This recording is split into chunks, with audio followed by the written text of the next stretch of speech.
క్రితమైనట్టు అక్కడ ఏడాది క్రితం రిజిస్టర్ అయిన సంస్థ $300 డబ్బులు కట్టిందంటే వీళ్ళు పెట్టిన పెట్టుబడికి కట్టుంటారు.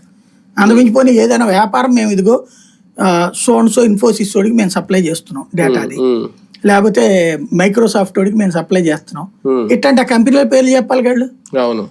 పోనీ ఇక్కడ ఏమన్నా వ్యాపారం నడిపారా? ఇప్పుడు అదాని అనేటటువంటి వాడు ప్రపంచవ్యాప్త వ్యాపారస్తుడు. వాడు కృష్ణపట్నం పోర్టు తీసుకుంటే రచ్చరచ్చ చేసాం. వాడు అక్కడి నుంచి తీసుకెళ్లిపోయాడు శుభ్రంగా చెన్నైకి.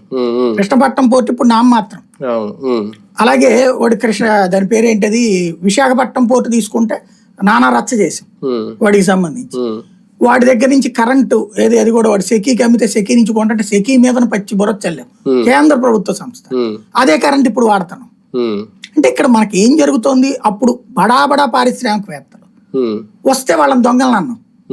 ఇప్పుడు వీళ్ళేమో ఊరు పేరు తెలియనటువంటి వాడు వచ్చి మహా బిల్డరు, మహా వ్యక్తి, ఇలాంటి వాళ్ళు వస్తేనే రాష్ట్రానికి కోట్లు వస్తాయని చెప్పి వాడికి కనీసం ₹1 ఖర్చు పెట్టగలిగినటువంటి వాడు కానటువంటి వాడిని తెచ్చి పెడుతున్నాం.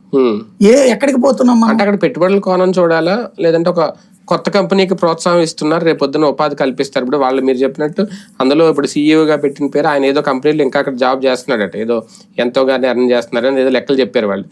అంటే వాళ్ళు అలాగే వేరే చోట్ల ఒక 4 కలిసి సీనియర్స్ జాబులు చేసుకుంటూ ఇప్పుడు ఆంధ్రప్రదేశ్లో ఒక అవకాశం ఇస్తే ఒక కంపెనీ పెట్టి దాని ద్వారా వాళ్ళు డెవలప్ అవ్వాలని అనుకున్నారు. ఒకవేళ వస్తే దాని ద్వారా కొంతమందికి వీళ్ళన్నట్టు 1000 మందికో 1,00,000 మందికి ఉపాధి వస్తుందేమో. మేబీ అలా జరిగితే అంటే నాది ఒక వెర్షన్ మంచిదే కదా, ఎందుకు ఇప్పుడు దాన్ని ఎందుకు ప్రోత్సహించకూడదు? ఇప్పుడు 60 ఎకరాలు ఎందుకు ఇవ్వాలి? అంటే వాళ్ళు భారీ స్థాయిలో కంపెనీ పెట్టాలనుకుంటే కావాలి. నువ్వు జీతానికి పని చేస్తున్నాడు, భారీ స్థాయిలో కంపెనీ ఎట్ట పెడతాడు ముందే? ఆ డబ్బులు ఎక్కడ ఉన్నాయి వాళ్ళ దగ్గర? 60 ఎకరాలు 1,50,00,000 అన్నారు.